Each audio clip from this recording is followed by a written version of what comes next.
agradezco mucho que continúen con nosotros a través de la transmisión que tenemos en las diferentes redes sociales. Muchas gracias. Bien, pues ahora tengo el agrado de presentar a otro de nuestros conferencistas que nos acompaña a nivel nacional. Él es el doctor José Manuel Luna Nemesio. El doctor José Manuel Luna es doctor en Geografía por la Universidad Nacional Autónoma de México.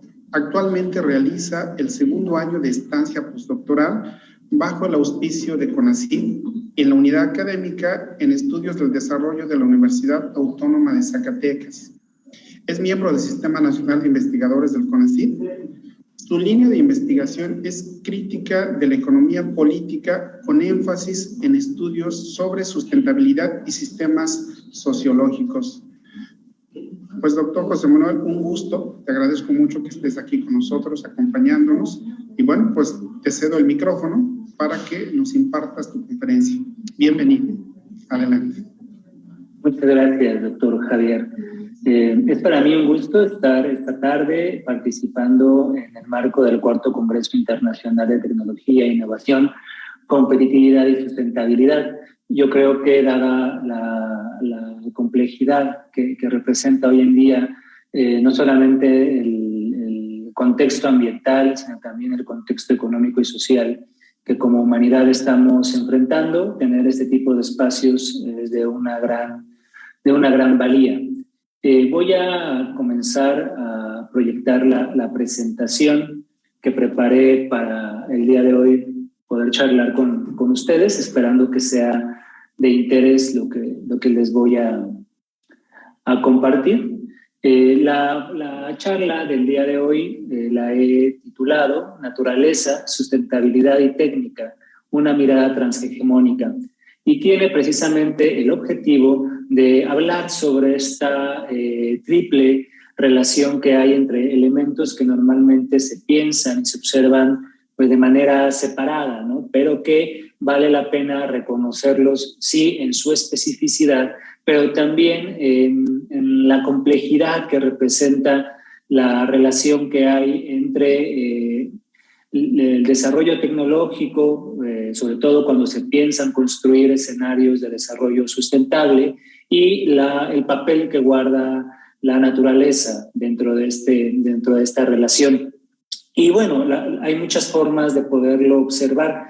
Yo creo que para poder rescatar todo el potencial de explicación que tiene y el nivel de complejidad con el que se requiere abordar los diversos problemas ambientales, sociales y económicos que hay o que están inmersos en el tema de la sustentabilidad, pues hay que hacerlo desde un posicionamiento crítico. Y para ello, la perspectiva desde la cual se va a tratar esta ponencia es esta mirada transhegemónica, esta mirada que busca romper e ir más allá de los estándares de la investigación que en términos de sustentabilidad pueden verse en la Agenda 2030 o en los propios objetivos del desarrollo sustentable, ¿no? También voy a argumentar en este mismo sentido. El objetivo de esta presentación es primero hablar un poco sobre el problema que nos atañe y del cual se parte esta reflexión que ahora les voy a compartir acerca de por qué hablar de tecnología cuando se está observando la compleja relación que hay entre el desarrollo tecnológico y precisamente un desarrollo tecnológico que apunte hacia construir escenarios sustentables, ¿no? Y esto pues, nos va a pedir a nosotros detenernos un poco para poder contextualizar el punto de partida de esta investigación, poder contextualizar el problema que vamos a abordar para poder hablar sobre este contexto que desafortunadamente como humanidad estamos viviendo. Son dos fenómenos que, aunque específicos y singulares cada uno de ellos, desafortunadamente el siglo XXI nos ha demostrado que no existe una desvinculación, como muchas veces se trata de abordar desde la academia, entre el ambiente y la salud, ¿no? Es decir, vamos a observar cuál es este escenario problemático que se ha generado en nuestra sociedad precisamente por condiciones de devastación ambiental y de crisis de la salud, ¿no? Y lo vamos a ir trabajando en términos generales para poder hablar de cómo detrás de estos escenarios de crisis ambiental y de crisis sanitaria que vivimos actualmente, patente sobre todo en escenarios como el actual de una pandemia, de la pandemia del COVID-19, pues está detrás la emergencia, el desarrollo y la consolidación de un cierto tipo particular de tecnología, una tecnología que por el tipo de pensamiento científico que le fundamenta, pero también por los intereses económicos y políticos que respalda, es una tecnología que ha terminado por ser ambientalmente destructiva, ¿no? Y socialmente nociva. Entonces vamos a platicar un poco acerca de qué es este tipo de desarrollo tecnológico que desafortunadamente es el tipo de tecnología que predomina hoy en día. Todos los nuevos desarrollos tecnológicos, todas las nuevas tecnologías, desafortunadamente tienen este sello de ser ambientalmente destructivas y socialmente nocivas, ¿no? Y lo vamos a tratar de ir tematizando y ir comentando precisamente dentro del marco general de los imaginarios hegemónicos de la sustentabilidad, ¿no? Viendo cómo para alcanzar un verdadero desarrollo social sostenible, pues es necesario partir de un desarrollo tecnológico, pero que este debe fundamentarse en dejar a un lado esta nocividad y esta destructividad que le ha caracterizado en los últimos 50 años, por lo menos. Entonces vamos a empezar a hablar acerca de este contexto de crisis ambiental y de crisis sanitaria que nosotros como humanidad venimos viviendo. Para ello hay que reconocer lo siguiente, porque muchas veces se olvida a la hora de estar tratando el tema de la naturaleza. Comúnmente se piensa que la naturaleza es aquello que está fuera del ser humano, son los árboles, los mares, el ambiente, ¿no? La biodiversidad. Es decir, la naturaleza se toma como un agente externo al ser humano, ¿no? Pero esta exterioridad que tiene lo natural, ¿no? Es solamente una pequeña dimensión de la naturaleza. Porque recordemos que nosotros, los seres humanos, aunque somos sujetos derivados de procesos de socialización muy complejos, no dejamos de tener una determinación natural. Somos sujetos biológicos, somos seres humanos biológicamente determinados, ¿no? Somos seres orgánicos, seres que seguimos las mismas leyes de la naturaleza, de nacer, crecer, reproducirnos y morirnos. Hay ciclos metabólicos que nos recuerda, pues, esta relación tan fuerte que hay con el mundo de lo natural, ¿no? Por eso, no solamente nuestra relación como humanidad es una relación con una naturaleza externa, sino también y al mismo tiempo es una relación con nuestra propia naturaleza, es una relación naturaleza-naturaleza. Somos la totalidad de la naturaleza o la naturaleza como una unidad concreta que se está relacionando de forma dialéctica. Y es precisamente en esta dialéctica donde se despliegan otros procesos en esta relación entre la humanidad y la naturaleza. Y son procesos que tienen que ver partiendo de esta relación naturaleza-naturaleza que, como les decía, se vincula con la relación metabólica que hay entre el ser humano y la naturaleza externa que le rodea, pasa por encontrar un elemento muy especial derivado de nuestra propia naturaleza como seres humanos, que hay una inadecuación entre la forma natural que tiene la propia naturaleza, ¿no? La forma con la cual se presenta la naturaleza y lo específico de nuestra propia naturaleza. Es decir, nosotros como seres humanos somos sujetos de necesidad, ¿no? Y en tanto que somos sujetos de necesidad, tenemos que encontrar en la naturaleza los valores de uso necesarios para poder satisfacer estas humanas necesidades, ¿no? Necesidades que responden así a dimensiones también derivadas de nuestra condición como natural, ¿no? Somos sujetos naturales con necesidades biofísicamente determinadas, pero afortunadamente, frente a esta inadecuación que hay del mundo de lo natural para que nosotros podamos satisfacer nuestras propias necesidades, tenemos una capacidad de transformación, una transformación que se maneja en dos sentidos, ¿no?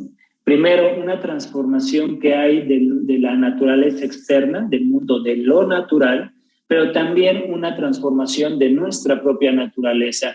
Nuestros propios límites biológicos son superados por esta capacidad de transformación que hay en nosotros, ¿no? Es pues esta relación que hay entre el mundo de lo natural y el mundo ya propiamente de lo social, en tanto que esta forma natural del mundo, que se nos presenta, repito, de manera inadecuada para satisfacer un cada vez más complejo sistema de necesidades humanas, nos invita, nos orilla, ¿no? Nos pone en ciertas condiciones de tener que desarrollar una técnica derivada de un proceso de trabajo, ¿no? De una acción humana orientada al fin de satisfacer las necesidades, precisamente para adecuarla a la naturaleza y darle esta forma social, esta forma que esté adecuada a nuestras humanas necesidades, ¿no? Y en este sentido podemos ver cómo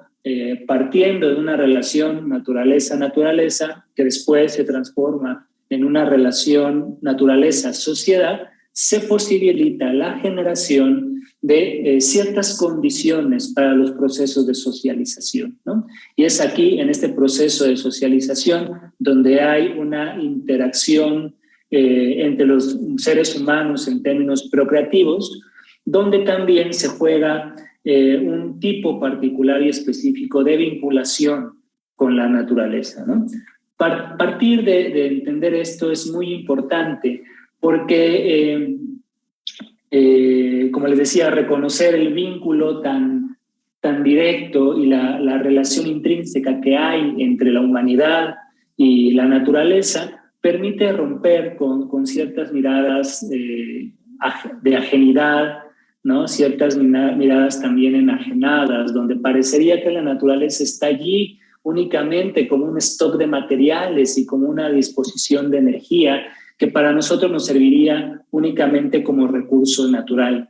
Ya el término de recurso natural tiene un poco esta mirada de usos productivos de la naturaleza, ¿no? Yo creo que para entender el papel de la técnica y por supuesto para entender la sustentabilidad más allá de estos miradores hegemónicos, hay que restablecer, en primer lugar, la relación que hay entre el ser humano y la naturaleza en su relación fundamentante, que es precisamente reconociendo esta dialéctica que hay entre los procesos de transnaturalización de la forma humana, ¿no? Nosotros con la técnica pues superamos estos límites naturales, pero también cómo el propio desarrollo de la sociedad pues va teniendo una forma social, ¿no? Pero también una forma natural, ¿no? La propia reproducción social pues entra en este doble juego, en este doble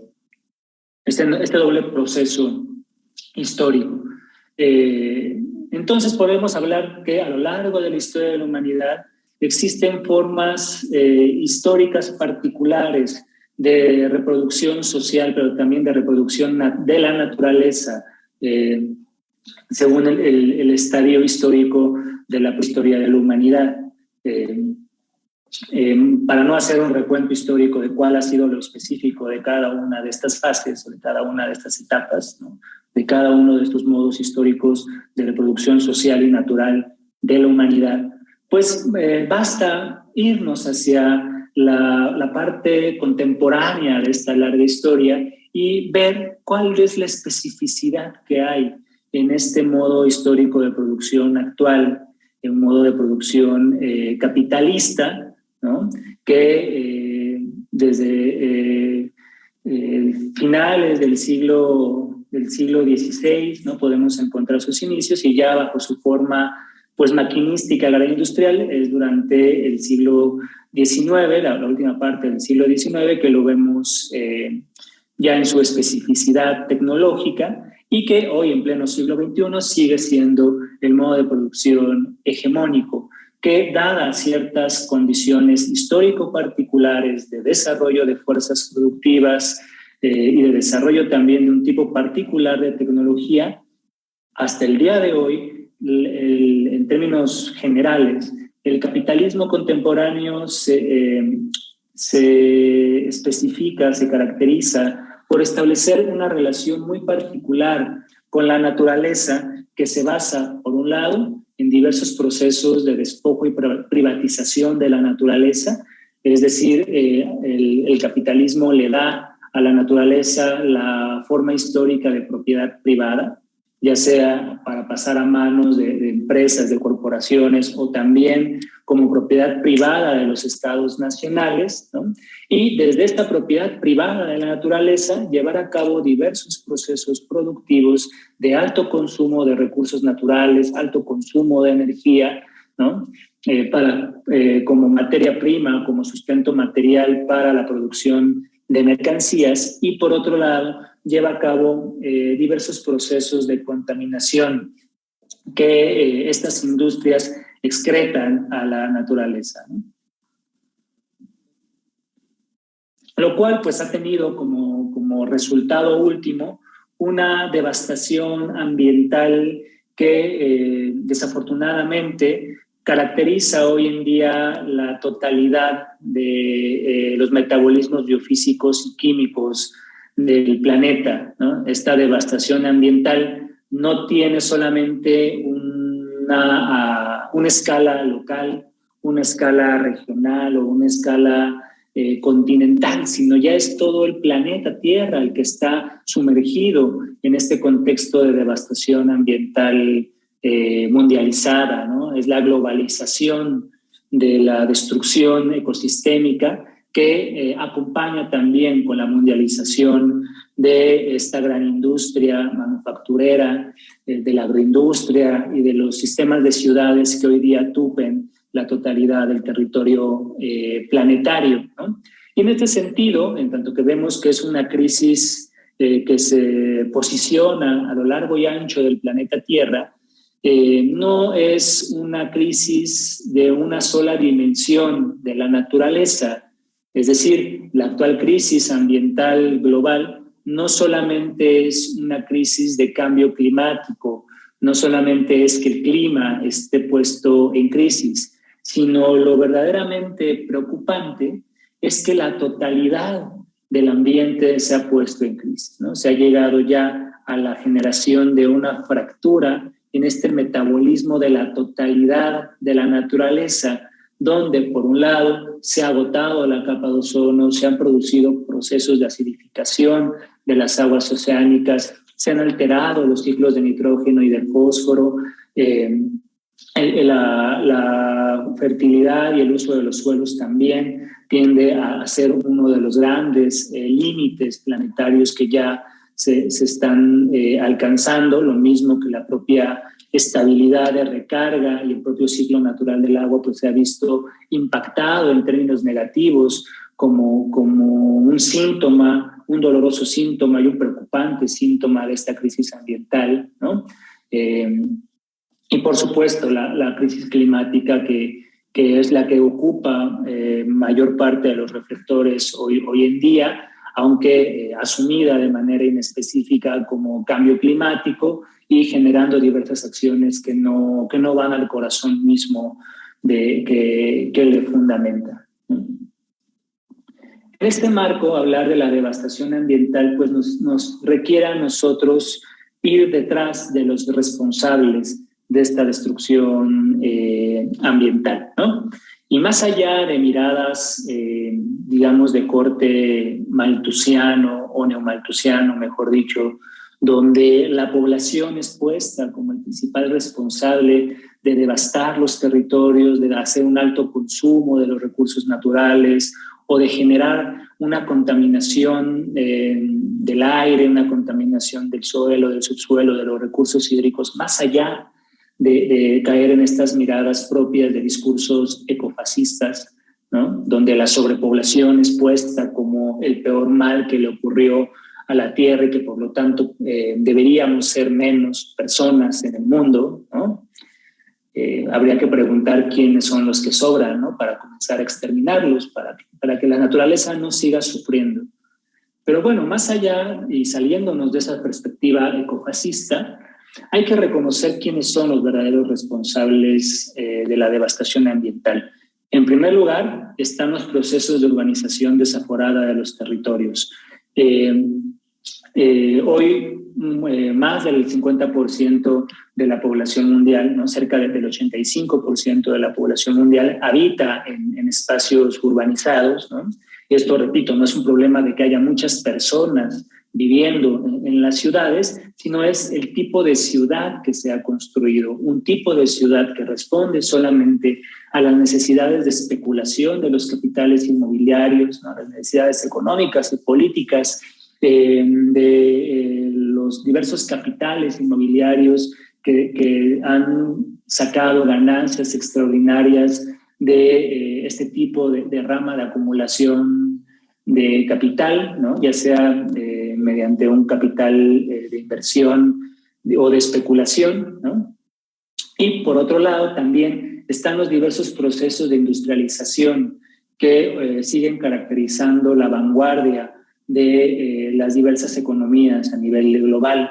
Y esto no es que la industria se asiente en uno u otro territorio, sino que la forma como se ha articulado este proceso de industrialización de la economía y la industrialización del territorio ha sido a través de la generación de diversos corredores industriales, donde con el pretexto de generar cadenas de valor, que es una forma bastante tramposa de llamarle a la explotación o sobreexplotación de la fuerza de trabajo, por un abaratamiento en los costos de producción y un abaratamiento en el valor de la fuerza de trabajo, pues han generado también grandes clústeres, grandes circuitos de devastación ambiental, grandes corredores de injusticia social y de injusticia ambiental, ¿no? Y una de las formas predilectas para llevar a cabo la producción territorial de estas industrias es la forma de megaproyectos, no solamente por la gran inversión de capital que representan y también por los grandes espacios de corrupción que abre, sino porque posibilita pensar la reconfiguración urbana e industrial de los territorios como una totalidad y como bajo una forma sistémica, ¿no? Y esto, más allá de magras consecuencias positivas en términos económicos que ha generado, ¿no? Si nosotros volteamos a ver las implicancias que ha tenido esta urbanización e industrialización del territorio para la economía mexicana, pues vemos que los datos son no tan positivos, ¿no? Como sí lo son para las grandes corporaciones transnacionales, que valiéndose de esta desregulación o de una regulación a modo de la protección del clima y de una pérdida de los derechos laborales en nuestro país, esos capitales transnacionales sí se han visto beneficiados por estos procesos de urbanización y de industrialización del territorio. Lo que sí ha quedado como un resultado de este proceso es una sobreexplotación y una contaminación inimaginable, inédita del territorio mexicano, en realidad del territorio global, pero nosotros vivimos en México y nuestra realidad inmediata a preocuparnos es precisamente qué ha pasado con el ambiente en México, ¿no? Donde los diversos recursos naturales, sobre todo aquellos que son considerados estratégicos para el desarrollo económico del país o que son estratégicos para la geopolítica regional, pues han sido sobreexplotados, ¿no? Las tasas de extracción de materiales, la tasa de usos productivos de recursos hídricos tienen huellas ambientales incalculables, ¿no? En términos reales, en términos de valorar realmente la cantidad de recursos naturales que se están empleando en la industria. Y la contaminación pues tiene lo específico de ser producto de diversos procesos de contaminación residual, tanto por la generación de basura o de residuos sólidos, pero también por el uso de sustancias químicas de alta nocividad, de alta toxicidad, que incluso en otros países como Estados Unidos o la propia Unión Europea pues están prohibidos utilizarse. Aquí en México se utiliza de manera indiscriminada, ¿no? Y esto, como les decía, ha tenido consecuencias ya palpables a nivel internacional, a nivel global. Uno de ellos es la escalada que ha tenido diversas pandemias a nivel mundial, como la pandemia del sobrepeso y la obesidad, donde las cuentas más alegres calculan que cerca del 40% de la población mundial tiene sobrepeso y el 13% de la población mundial padece obesidad. Estas estadísticas que parecerían que mostrarnos un problema que no es de preocuparse, en el caso de México pues se elevan bastante, ¿no? Donde podemos ver que 8 de cada 10 mexicanos padecen obesidad, ¿no? Y eso pues nos alerta el grado de complejidad que tiene la crisis de la salud hoy en día, y también nos permite observar y entender la complejidad del cuadro epidemiológico que está teniendo nuestro país y el mundo entero, con la masificación de diversas enfermedades como diabetes, hipertensión, cáncer, insuficiencia renal, falla hepática, ¿no? Pero no solamente hay esta complicación y masificación de las morbilidades o de las morbimortalidades en los cuadros epidemiológicos de los diversos países, sino también hemos visto cómo este compendio de patologías cada vez se vuelve más amplio, en tanto que año con año surgen nuevas listas de enfermedades que son, nuevos tipos de enfermedades que son enlistados en los inventarios nacionales, ¿no? A nivel global, nosotros en los últimos 20 años, por decirlo menos, hemos visto surgir nuevos virus, nuevas patologías, ¿no? El H1N1, el MERS, el COVID-19, ¿no? Que es producido por este nuevo tipo de coronavirus.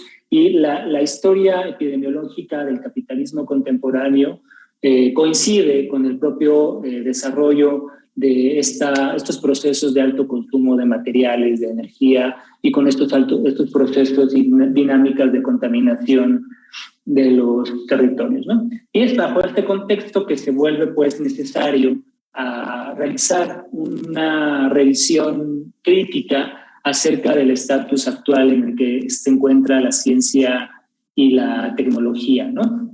Y bueno, parecería muy sencillo hacer una revisión crítica sobre el desarrollo científico y tecnológico, ¿no? Pero en realidad estamos ante una problemática muy compleja y muy complicada de realizarse, ¿no? Sobre todo por la gran velocidad con la que se producen hoy en día las revoluciones tecnológicas. Es una revolución tecnológica vertiginosa, permanente, muy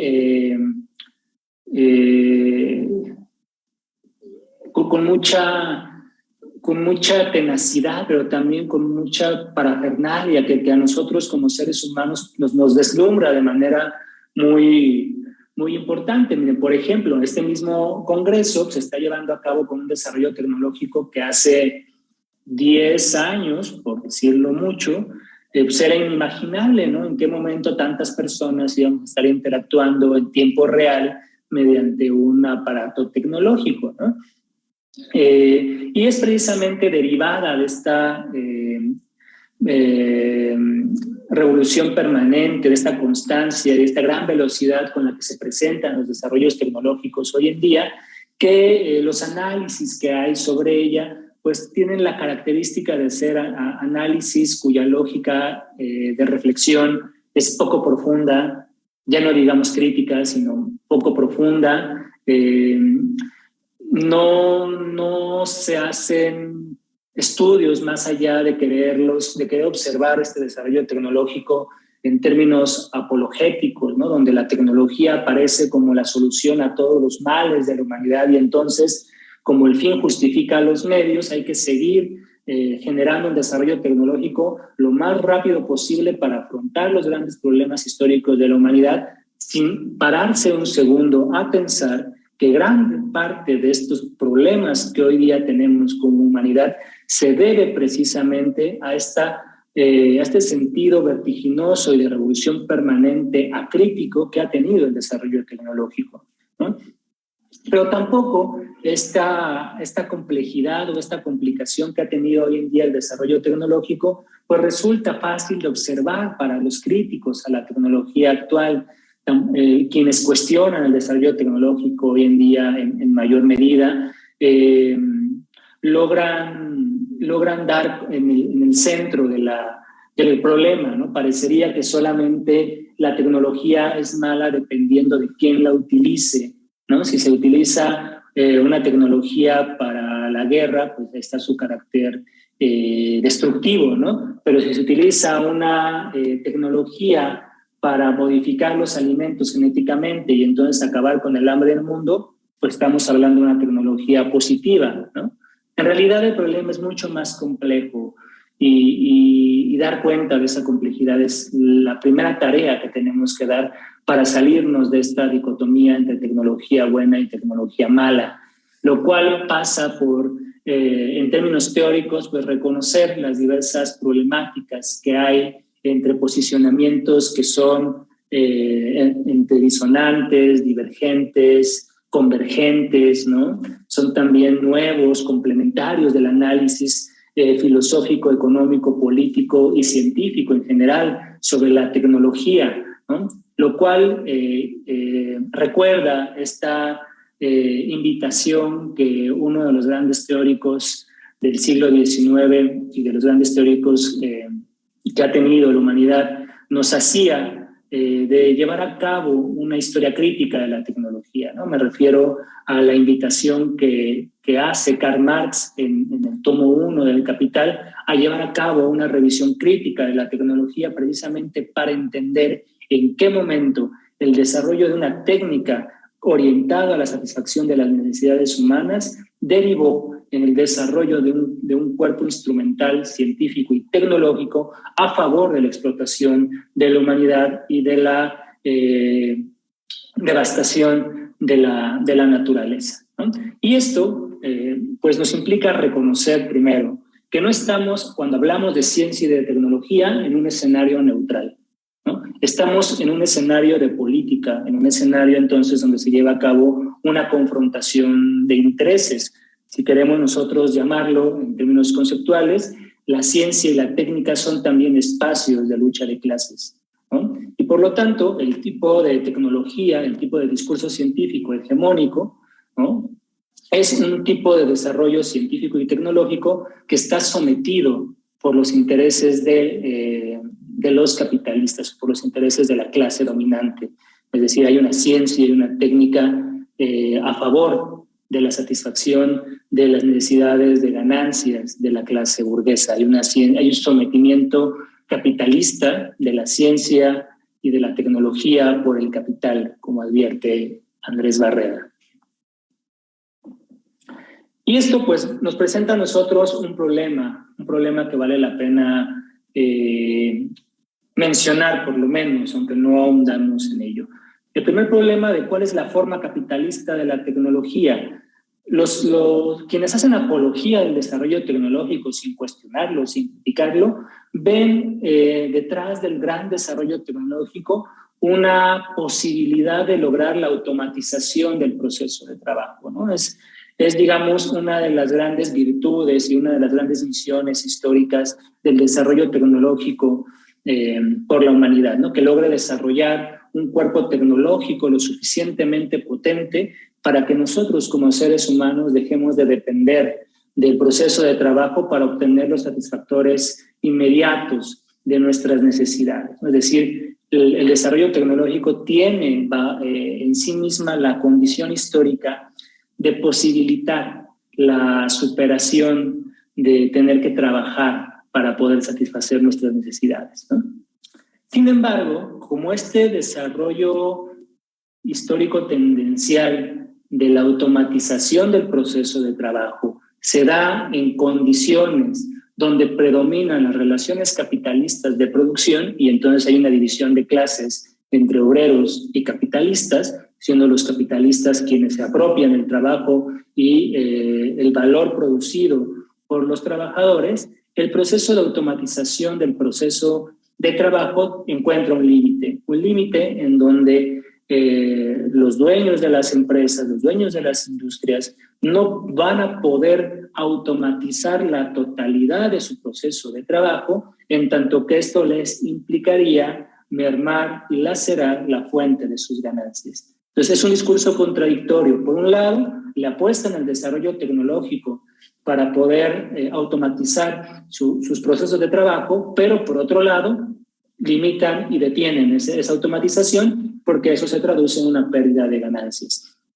Y esto, pues, ha tomado la forma de una pseudointeligencia artificial, ¿no? Que en realidad lo que hay es una gran ingeniería de datos, un procesamiento de datos a una escala sí muy compleja de realizarse, pero que no es en cuanto tal una inteligencia artificial, en tanto que no se ha logrado reproducir a nivel de la autoconciencia con el mismo alcance, ¿no? Lo que hay es Big Data y lo que hay es este procesamiento, pero está muy lejos de poder ser alcanzado como un desarrollo de inteligencia artificial, sobre todo en los procesos productivos, ¿no? Y el segundo problema está en el surgimiento de las nuevas tecnologías. Estas nuevas tecnologías, que, como les decía, hoy en día aparecen deslumbrando a la humanidad entera y parecería que en ellas está la gran solución al hambre mundial, a la pobreza, al cambio climático, ¿no? Pero que en realidad estas nuevas tecnologías, como están impresas de este sello específicamente capitalista, representa sí fuentes de acumulación de capital, sí fuentes de generación de ganancias y ganancias extraordinarias por la propia explotación de plusvalor, por la propia renta tecnológica, incluso por la renta natural que se derivan de estas, pero en realidad tanto la nanotecnología como la biotecnología, las tecnologías de la información y las tecnologías de la comunicación tienen una implicancia negativa para el desarrollo humano y una implicancia negativa para la conservación de la naturaleza, en tanto que tiene este sello particular de ser una tecnología capitalista, pero sobre todo de ser una tecnología capitalista ambientalmente nociva, ambientalmente destructiva, pero también socialmente enajenante y destructiva de los lazos de comunicación y de relación social, ¿no? Podríamos detallar en qué consiste cada una de estas dimensiones, pero creo que por ahora quedarnos con este panorama permite avanzar en el argumento, ¿no? Como parte de esta misma problemática del tipo de tecnología que se está produciendo, están las llamadas tecnologías BANG, que fueron identificadas así por el grupo de expertos de ETC Group, que tienen importantes investigaciones sobre el desarrollo tecnológico a nivel mundial y sus tecnologías, ¿no? Hablan que el desarrollo tecnológico, ¿no? que se puede sintetizar en estas tecnologías BANG, tienen una problemática de manipulación de la materia a nivel atómico, lo cual implica que diversas tecnologías como la nanotecnología, la biotecnología, las tecnologías de la información y las neurotecnologías confluyan en lo que denominan ellos como las tecnologías BANG, ¿no? En tanto que transforman los bits, los átomos, a nivel neuronal y a los genes, generando condiciones de gran riesgo y gran peligro, precisamente porque el desarrollo tecnológico se hace de esta manera desaforada, de esta manera urgente para responder las necesidades económicas de la sociedad. No se dan el tiempo de pensar, ni de estudiar, ni de analizar las implicancias que tiene para el equilibrio ecosistémico y para la propia salud de la humanidad, ¿no? Y esto pues ha tenido consigo de manera singular la conformación de diversas tecnologías y procesos capitalistas, sobre todo neoliberales, que producen devastación ambiental y diversos riesgos sanitarios, ¿no? Nosotros lo podemos ver en el tipo de movilidad que hoy día caracterizan la vida al interior de las ciudades, ¿no? Donde el uso del automóvil sigue siendo el principal medio de transporte, el medio de distribución de mercancías, ¿no? El vehículo automotor es el principal medio por el cual se comercializan y por el cual transitan todas las mercancías, incluyendo la propia mercancía fuerza de trabajo, ¿no? La industria química y la industria petroquímica como un espacio en el cual se realiza la mayor parte de desarrollo científico y tecnológico para la generación de mercancías, pero que también tiene este sello de ser una tecnología ambientalmente nociva y destructiva en términos sociales, ¿no? Y en términos de salud. La industria militar también es otro espacio en el cual converge este tipo particular y específico de desarrollo tecnológico con implicaciones quizá de destrucción más evidentes, ¿no? Que el de la industria química y petroquímica. Nadie va a negar el carácter destructivo que tuvo la bomba atómica que fue soltada en Hiroshima y Nagasaki, o las bombas de nitrógeno que hoy en día son parte del arsenal de Estados Unidos, ¿no? Donde las consecuencias derivadas del estallido de una de estas bombas, las bombas de nitrógeno, haría parecer a Hiroshima y Nagasaki como un cuento de niños, con las consecuencias que generaría al ambiente, y sobre todo al ambiente y a la población, ¿no? Otro punto de confluencia de estas tecnologías nocivas que hoy en día caracteriza el desarrollo de las fuerzas productivas del capital son los medios de comunicación, entre comillas, que en realidad son medios para la desconexión social, ¿no? Aunque podríamos ver que en estos procesos tecnológicamente mediados de comunicación hay una interacción entre personas, en realidad lo que se está moviendo es una comunicación con objetos. Son objetos los que se están comunicando. Yo me estoy comunicando como sujeto con mi celular, pero en realidad mi celular se está comunicando con otro sistema de instrumentos, ¿no? En donde el ser humano termina o está en la parte final de ese circuito de intercomunicación, ¿no? Y lo más preocupante es que todos estos espacios de desarrollo de tecnología capitalista que promueve la devastación ambiental con riesgos a la socialización y riesgos sanitarios incuestionables, se fundamenta por la consolidación de una ciencia que en términos epistemológicos se encuentra fragmentada. Es decir, la ciencia ha dejado de tener esta misión, ha dejado de tener claridad en su tarea de cumplir su misión histórica de esclarecer y de salvaguardar la verdad como su bandera de lucha, ¿no? Y ahora, bajo discursos de la posmodernidad, de la posverdad, del transhumanismo, pues en realidad lo que se esconde es una lógica desquiciada de sometimiento formal y real de la ciencia y la técnica capitalista por el capital, ¿no? Lo cual también se acompaña por una presunta desmaterialización de la vida económica de las naciones, y entonces lo financiero ahora es lo que debe de importar, no lo que ocurre realmente, ¿no? Por ejemplo, hace ya varios meses fue muy sonada la noticia, muy escandalosa y muy preocupante, en donde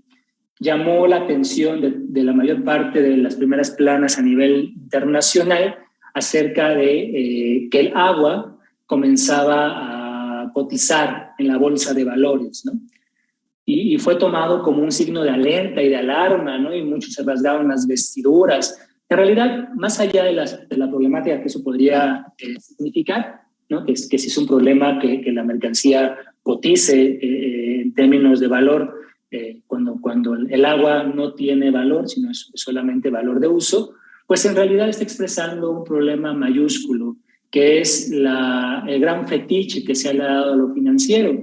Porque bueno, si bien el problema de la participación bursátil del agua es un problema a interesarnos, pues debería ser aún mayor el problema de la destrucción material, real, que el agua, que los recursos hídricos de los cuales los recursos hídricos están siendo objetos por los procesos de industrialización y de urbanización. Esa destrucción y ese riesgo ocurre materialmente, ocurre realmente, no ocurre en la bolsa de valores, no ocurre en este mercado, en mercados ficticios, ¿no? La destrucción es algo que sí se puede ver, que sí se puede patentar y es algo que se sufre en el presente, no en el futuro, y que no depende del comportamiento de los mercados, ¿no? Y bueno, también otro problema está en la generalización de estas miradas neomalthusianas, donde la población, insisto, es vista como los problemas, ¿no? Y bueno, quizá el problema parecería menor, ¿no? Si nosotros decimos que hay cierta preocupación o cierta tendencia por atender el problema ambiental desde los imaginarios de la sustentabilidad, ¿no? Esta preocupación que ha sido objeto ya de varias cumbres, de varias instituciones nacionales, internacionales, y que forma parte de un discurso globalizante de preocupación por el ambiente, ¿no? Donde se busca restablecer este equilibrio que hay entre lo social, lo ecológico, y se han diseñado 17 objetivos para el desarrollo sustentable, ¿no? Donde son puestas como la solución a esta devastación ambiental y a la degradación civilizatoria que se ha producido, sobre todo en los últimos poco más de 40 años de neoliberalismo. Sin embargo, lo que hay en términos de la crisis ambiental, desde estos imaginarios hegemónicos de la sustentabilidad, es una banalización del problema que estamos viviendo como humanidad, ¿no? La destrucción, el grado de destrucción y el gran descalabro, la gran fractura que ha tenido los sistemas metabólicos de la naturaleza, las consecuencias ambientales, las consecuencias sanitarias que se derivan de esta destrucción de la naturaleza por una forma particular y específica que ha tomado el desarrollo del capitalismo contemporáneo, no se puede resolver con 17 puntos, como son los 17 objetivos del desarrollo sostenible, ¿no? Además, que vale decir que estos 17 objetivos confunden condiciones histórico-particulares del desarrollo capitalista que bien podrían superarse, como puede ser la conservación de la vida marina, la conservación de los ecosistemas, ¿no? Hacer acciones por el clima, pero también meten en el mismo saco condiciones que son estructurales en el desarrollo histórico del capitalismo contemporáneo y que por más esfuerzos que hayan, por más buenas voluntades, por más recursos que se destinen a cumplir estas metas, no se pueden reducir. Por ejemplo, el fin de la pobreza. La pobreza responde a un problema estructural del capitalismo, no es resultado de una buena o mala administración por parte de un buen o mal gobierno, ¿no? Es un problema estructural. El capitalismo tiene una ley general de producción de pobreza, ¿no? Produce riqueza por un lado, pero también produce de manera mayor una pobreza para la mayor parte de la humanidad, ¿no? Y desde allí podemos ir uno por uno viendo cómo esta institucionalización e intentos de reformar al capitalismo contemporáneo para hacerlo sustentable podría solamente ser considerado en su beta ecológica, ¿no? Y entonces ver las condiciones de posibilidad real, tecnológica y científicamente determinada de avanzar hacia la consolidación de una era ecológica del capital que sigue siendo una de las grandes disyuntivas históricas del capitalismo contemporáneo. Si encamina su desarrollo hacia ser ecológicamente sustentable o no, ¿no? Todavía está esa disyuntiva en juego. A veces avanza hacia una beta ecológica, ¿no? Pero luego retrocede y parece estar siguiendo el camino de devastación ambiental, ¿no? Lo que no hay que hacer en términos científicos y en términos también políticos es negar esta posibilidad histórica, negar y llegar a sentencias deterministas donde es imposible pensar un desarrollo histórico del capital en términos ecológicos, porque entonces perderíamos de dimensión el problema que como humanidad estamos viviendo, ¿no? Pues yo pararía aquí mi intervención para poder también dar espacio a las posibles intervenciones que surjan, ¿no? Derivado de mi ponencia. Bien, pues muchas gracias. Un tema sin duda muy pertinente y muy interesante, doctor José Manuel. Bien, pues vamos a dar paso efectivamente a algunas preguntas que ya el auditorio ha estado realizando. Primero debo comentarte que hay algunos comentarios muy interesantes, algunos de ellos los voy a comentar yo, en relación con la crisis ambiental que ya se ha mencionado. Sin duda nos has comentado que la crisis ambiental, bueno, pues no la define un solo elemento, ¿verdad? Son muchos puntos los que tienen que considerarse. Y algunos más, desde este enfoque que tú nos has explicado, la fractura del entorno, ¿no? El preguntarnos realmente si estamos pensando en que habemos demasiados humanos, ¿quiénes sobran? ¿Quién lo define? Me parece que son interrogantes muy interesantes para analizarse. El impacto de las nuevas tecnologías, que si bien es cierto, tienen y nos aportan grandes ventajas, también es cierto que tienen muchos contras que valdría la pena analizar. Bien, mira, de manera muy puntual, hay una pregunta de Lorena Fernández Tilaba. Ella pregunta, ¿qué leyes deben respetar las empresas mineras, las empresas industriales, entre otras? Sobre normatividad, ¿qué leyes deben respetar estas empresas?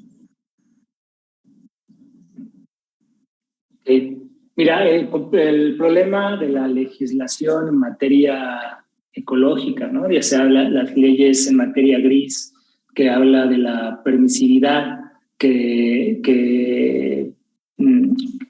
delimitaría la cantidad de sustancias químicas que las empresas o los sistemas urbanos pueden excretar a la naturaleza, o la legislatura verde, ¿no? Todas estas leyes ambientales verdes que hablan de la protección a los ecosistemas y demás, tienen en sí mismo un problema, y es este problema que investigadores como Raimundo Espinosa y Andrés Barreda han identificado como un desvío de poder, ¿no? Durante el neoliberalismo mexicano, no solo, pero hablando del caso mexicano, se vivió en términos de protección ambiental una situación muy complicada, donde no solamente a los capitales que venían a invertir a nuestro país se les ofrecieron los recursos naturales, incluso aquellos estratégicos como son los hidrocarburos o el agua, se les ofrecieron en bandeja de plata, sin tener que pagar ni un solo centavo por parte a consecuencia de las externalidades ambientales que generaban, ¿no? Es decir, que las empresas podían violar las leyes que existían, no cumplirlas, y no se les cobraba ningún tipo de impuesto, ¿no? Ningún tipo no se les castigaba en términos monetarios, ¿no? Al contrario, se les premiaba dándoles nuevas concesiones, dándoles mayores facilidades. Eso es un problema, digamos, de vacío de poder, ¿no? El Estado dejó de cumplir esta función de protección de la riqueza natural de México para salvaguardar únicamente los intereses de estos empresarios, de estas empresas. Eso ya era un problema, pero durante el neoliberalismo se da lo que estos investigadores denominan como vacío de poder, como desvío de poder, donde la actualización, las reformas y el diseño de los marcos jurídicos en materia ambiental se hace de tal manera, mediante prácticas de ingeniería jurídica, en donde los marcos de protección al ambiente son hechos de tal manera que las empresas puedan seguir contaminando y sobreexplotando la naturaleza, aún cumpliendo la ley, ¿no? Es decir, el problema no es que no cumplan la ley, sino que las leyes fueron hechas a modo para permitirles explotar la naturaleza. Por ejemplo, ¿quiénes son los responsables de reportar a la Semarnat y a la Conagua la cantidad de sustancias químicas que la empresa textilera, de una empresa textilera, excreta en un río. El responsable es la propia empresa. Es decir, la empresa va a decir cuánta cantidad de sustancias químicas y qué sustancias químicas está excretando. Digo, no es por ser desconfiado, pero yo sí dudaría bastante de esos informes, ¿no? En tanto que implicaría o una mayor inversión de capital para desarrollar procesos de tratamiento de esas aguas o reconversión de los propios insumos productivos, ¿no? Y en el tema de la minería es un problema aún mucho más preocupante, porque no solamente se mueven en estos escenarios de vacío y de desvío de poder, sino que ahora, como muchas industrias, como gran parte de las empresas que hoy en día intentan subirse en esta nave de desarrollo ecológico y sustentable, pues tenemos que la minería se promociona a sí misma como una industria extractiva sustentable, ¿no? Que en realidad me parece a mí la cosa más esquizofrénica del mundo, ¿no? Es como si el COVID se presentara como una condición de salud, ¿no? Es decir, una minera sustentable, yo creo que es imposible en términos reales. Habrá que ver a ellos qué le llaman ser sustentable, ¿no? Yo he llegado a pensar que es una minera sustentable porque las máquinas con las cuales van a desgajar los cerros van a estar pintadas de color verde, ¿no? Y entonces van a ser así, o los uniformes de los mineros van a estar decorados con flores, ¿no? Porque de otra forma no me imagino cómo va a haber una minera sustentable, menos una minera a cielo abierto, ¿no? En términos reales, ¿no? Digo, en discurso pues todo puede ser sustentable, ¿no? Hasta la Coca-Cola, que es responsable de la sobreexplotación de los mantos acuíferos de México y que es responsable de la gran crisis de la salud que vive actualmente en nuestro país, se presenta a sí misma como una empresa social y ambientalmente responsable, ¿eh? O sea, en el discurso uno puede decir muchas cosas, pero más allá de estos silogismos defectuosos que puedan hacerse y de cómo la sustentabilidad ha derivado en un pseudoconcepto que nos quiere decir algo, pero en realidad no nos dice nada, ¿no? Yo creo que la tarea es en primer lugar, replantear la pregunta, no es qué leyes las empresas y las mineras tienen que cumplir, ¿no? Bueno, pensemos en reformular las propias leyes para después pedirle a las empresas que las cumplan. Así yo podría contestar la pregunta. Muy bien, mira, en ese mismo sentido hay otra pregunta que me parece importante, me voy a brincar dos más que tenemos para ligar esta con lo que se está comentando ahora. Yannick Maldonado pregunta, dice, es difícil lidiar con los grandes intereses económicos y políticos mundiales. Sin embargo, ¿cómo poder lograr ese equilibrio que comentas? ¿Tú tienes alguna propuesta? Mira, digamos que como propuesta es muy difícil hablar, porque si hubiera como una propuesta o mejor dicho, una solución, pues creo que mi participación en espacios académicos sería más útil como en tomadores de decisiones. Pero lo que sí puedo decir es como lo que yo veo como puntos a considerar, ¿no? Para precisamente con que los expertos en materia de política pública, que los expertos o los que participan pues en la toma de decisiones lo puedan tomar a consideración. Y sería como en dos niveles, ¿no? Primero, el nivel más inmediato que tenemos nosotros como sociedad, que es el espacio de la micropolítica, el espacio de nuestra politicidad cotidiana, del tomar acuerdos a nivel familiar, a nivel personal, a nivel familiar, a nivel de nuestro barrio, de nuestra colonia, ¿no? Sobre prácticas sustentables de vida, ¿no? Que no es ir persiguiendo al vecino que todos los días lava su automóvil con manguera, ¿no? Eso forma parte de estos discursos ecofascistas, ¿no? Pero sí hacer un consumo responsable, de economía solidaria, de reutilización de recursos, ¿no? Cuestionar nuestros patrones de consumo para ver qué de lo que estamos consumiendo sí responde a una necesidad pero también que responde a un deseo, a una deseosidad, ¿no? Y eso ya cambia completamente el paradigma de consumo, ¿no? Y también reconocer y de señalar a los responsables, ¿no? Que el responsable pasa desde actores políticos locales que no están haciendo nada y entonces invitar a que el tema ambiental sea incluida en la agenda política de nuestra colonia, de nuestro barrio, ¿no? Que así como muchas colonias se reúnen para tratar el tema de la seguridad por la delincuencia, ¿no? Por el narcomenudeo, pues también lo hagan en términos psicológicos, ¿no? En términos de la macropolítica, de la política ya digamos a nivel institucional, a nivel de los partidos políticos, incluso del propio Estado, yo creo que como efectivamente estamos teniendo que ver con intereses económicos y políticos que no solamente son nacionales, ¿no? Sino son sobre todo transnacionales, son corporaciones transnacionales, yo creo que es importante e indispensable contar con una política de soberanía nacional. Es decir, que haya un Estado que tenga presente esta necesidad de cuidar y garantizar la soberanía de la nación.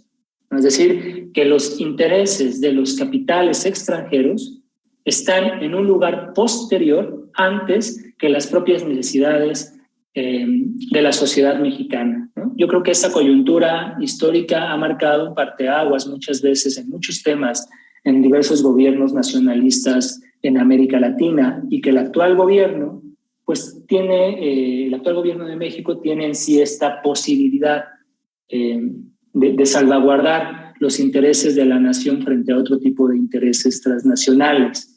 El tema ecológico, pues, digamos, no es uno de los objetivos del actual gobierno, tiene otros de mayor urgencia, como restablecer la justicia económica y social que ha llevado a